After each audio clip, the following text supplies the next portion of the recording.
Kumusta po? Ito po si Victoria Jacobs ng Reyna Mortgages Limited, an appointed representative of Connect IFA Limited, which is authorized and regulated by the Financial Conduct Authority or FCA.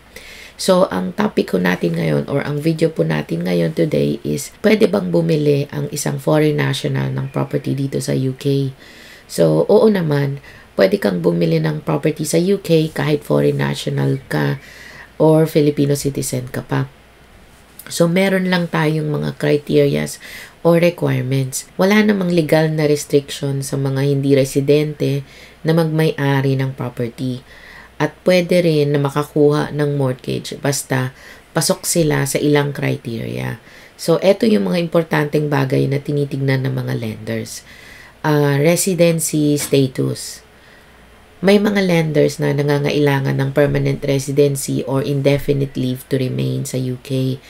Pero may iba rin na willing magpahiram kahit sa foreign nationals na may work visa o sa mga nasa ibang bansa pa. Depende sa lender yan. Kaya mas mainam na makipag-usap ka sa isang mortgage advisor na kagaya ko para sa tamang payo or advice based sa sitwasyon mo. So, number 2 is deposit. Mas malaki ang chance na ma-approve ang mortgage kung malaki rin ang deposit mo. So, ang minimum is at least from 10% to 25%. So, minimum 10%. 10% up to 25% ang down payment na hinihingi ng isang lender sa isang applicant na nag-a-apply ng mortgage. So, for example, ang value ng bahay kung nasa north of England ka, say for example, 150,000. So, 10% noon is 15,000 pounds. Titignan din nila yung affordability mo, meaning yung kaya mong ibayad buwan-buwan based sa income mo. So, baka hingian ka ng mas malaking deposit ng ibang lenders kung ikaw ay foreign national. So, gaya nga sinabi ko, from 10% to 25%. O kung mas malaki pa, di mas mabuti. Mas malaki yung chance na makakuha ng mortgage. So, number 3 is credit history. So, UK credit history. So, mas madaling makakuha ng mortgage kung may UK credit history ka. Pero hindi rin naman requirement ito lagi. So, may mga lenders na nagbibigay ng mortgage kahit wala o konti lang yung credit history mo dito sa UK. So, ito yung tinatawag na credit checking than credit record. So, may mga lenders na ganun. So, ano ba ang credit history? So, ang UK credit history ay parang track record mo yon sa pag-handle ng pera mo dito sa UK.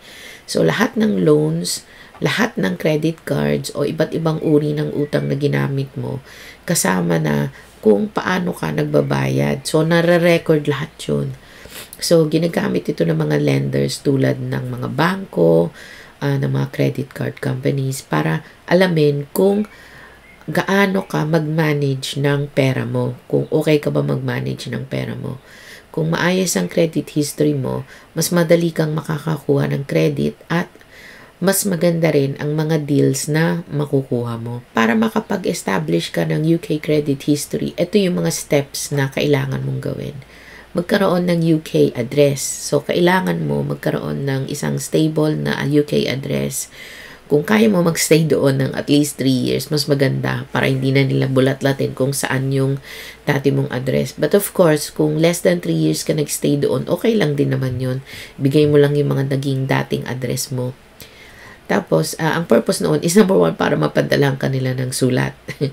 So, yun, pwede pa rin naman by post or iba karamihan na ngayon nag-online na. Pero, isa ito sa mga basehan ng mga credit history.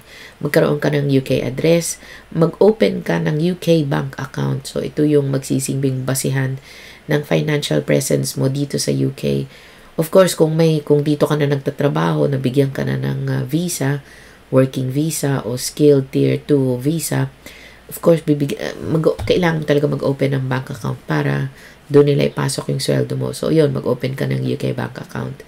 Mag-apply para sa isang UK credit card. So, gamitin ito responsibly. Ibig sabihin, bayaran mo yung full balance mo every month At huwag masyadong gumastos ng higit sa kaya mo. Magbayad ka, magbayad ka ng bills mo on time. Kasi kasama ito sa credit history mo, credit record. Kasama na dito yung mga utility bills, rents, mobile phone contracts. So, pag late ka magbayad, pwede ito maglagay ng negative mark sa credit history mo. So, hindi naman ito agad-agad na mangyayari ang pagkakaroon ng magandang credit history. Kailangan ng oras at patience.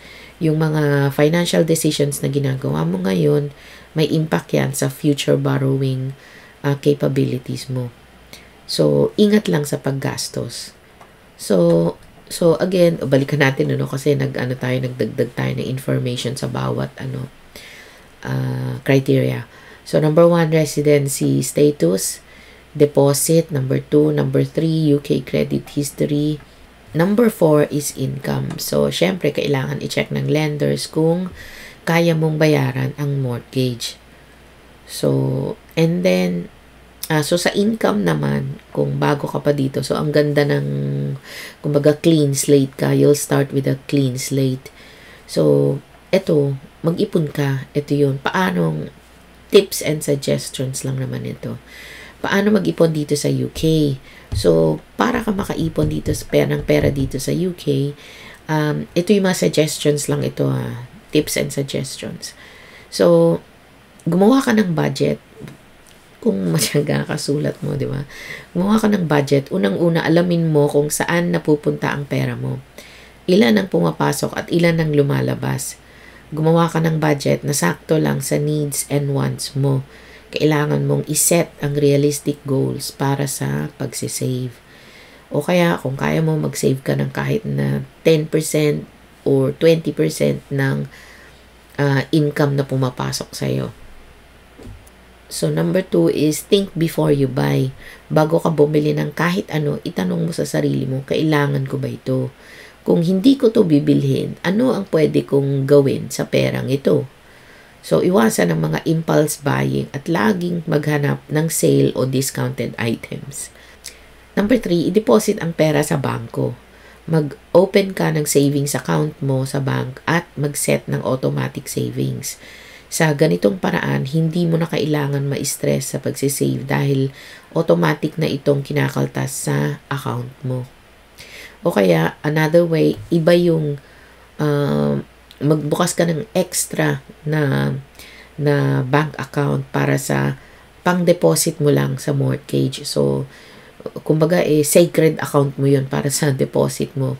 So, yung isang account, doon mo pasok yung sweldo mo, tapos meron kang isang spare account na doon ipapasok yung pang-deposit mo. At saka, kasi pagka magsasubmit ka na ng document sa isang mortgage advisor, maganda rin na nakaseparate yung pang-deposit mo para klaro talaga, di ba? Ayun. Tapos, magluto na lang sa bahay. Okay, number 4. Kung kaya mo magluto, marunong ka magluto, manood ka sa YouTube, ang dami-daming recipes, di ba? Luto na lang sa bahay kaysa kumain sa labas. Mas makakatipid ka at sigurado ka pa na malinis at healthy ang kinakain mo. Tapos, number 5, maghanap ng discounts at deals. Maraming websites at apps na nag-o-offer ng discounts at deals dito sa UK. So, gamitin mo ito para makatipid ka sa mga binibili mo. Again, dito papasok yung needs and wants. Kailangan ko ba to o gusto ko lang ba to? Number 6, planuhin ang iyong biyahe kasi mahal ang pamasahe dito sa UK. Lalo na sa London. So, planuhin mo yung mga lakad mo para hindi ka maabala at saka mas makakatipid ka pa rin. So, ang pagtitipid, nangangailangan ng disiplina and consistency. Hindi ito madali. Inaamin ko. I admit, ako rin nahirapan ako. Lalo na alam mo na may sweldo na dadating sa susunod na buwan. Pero kaya mo yan. Mag-umpisa ka na habang bago ka pa lang dito sa UK. Or kahit matagal ka na dito sa UK, di ba? Ipon-ipon lang. Ipon-ipon pag may time. Yun ang secret para magkaroon ng UK mortgage o magkaroon ng isang mortgage. Ipon-ipon lang. So, balikan natin. Nag-umpisa tayo kanina. So, sabi natin, di ba? Residency status or status. Deposit mo. UK credit history. Yung income mo, number 4. And then, yung number 5 is proof of identity and address. So, kailangan mo patunayan kung saan ka nakatira. At saka, proof of identity kung sino ka talaga. So, mas maganda yung address mo is 3 years and up ka na nakastay doon sa bahay na yun. So, para sa proof of identity, usually, ang tinatanggap na documents ay passport. Isama mo na rin yung visa mo kung visa holder ka pa. Driver's license kung may UK driver's license ka na as proof of address. So, another proof of address is national ID card kung galing ka sa EU. Sorry, yung kanina proof of identity. Yung proof of address naman is utility bills. Kailangan nakapangalan ito sa iyo. Okay? Bill ng tubig, ng gas, ng kuryente, o ng telepono, o broadband. Council tax bill. So, kung para sa local taxes mo for the current year, tenancy agreement kung umuupa ka as proof of address. Kung may UK driver's license ka na, yun, UK driver's license as proof of address.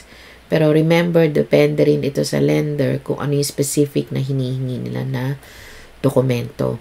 So, ayun po. So, ayun ang mga suggestions and tips ko para makakuha ng UK mortgage dito sa UK. And kung Filipino citizen ka na gusto mo makakuha ng mortgage dito sa UK. So, planuhin mo ito lahat para sa paghahanda mo na pag-a-apply dito ng UK mortgage. So, dito sa Reyna Mortgages, company ko po, nag-offer din kami ng life insurance from big insurance companies like Aviva, Legal & General, Scottish Widow, LV, or Liverpool Victoria, and etc. Marami pa po. So, pwede ko po kayong ihanap ng quotes sa life insurance or critical illness or income protection or all three. And kung gusto nyo po magpa-review kung tama pa ba yung life insurance nyo, kung tama pa ba yung coverage ninyo, cover ninyo doon sa life insurance ninyo, free naman ho magpa-review, so kontakin nyo lang ako. Nag-offer din kami ng house insurance and content insurance ng bahay nyo. Yun po. So, sa next video, yun po ang pag-uusapan natin, life insurance and general insurance o yung mga house insurance and content insurance. So, free naman ho. Kung gusto nyo magpa-quote ng premium, magkano ba ang premium sa ganitong cover. Again, ito po ulit si Vicky Jacobs ng Reyna Mortgages Limited, an appointed representative of Connect IFA Limited, which is authorized and regulated by the Financial Conduct Authority or FCA dito po sa UK. So, thank you po. Thanks. Bye!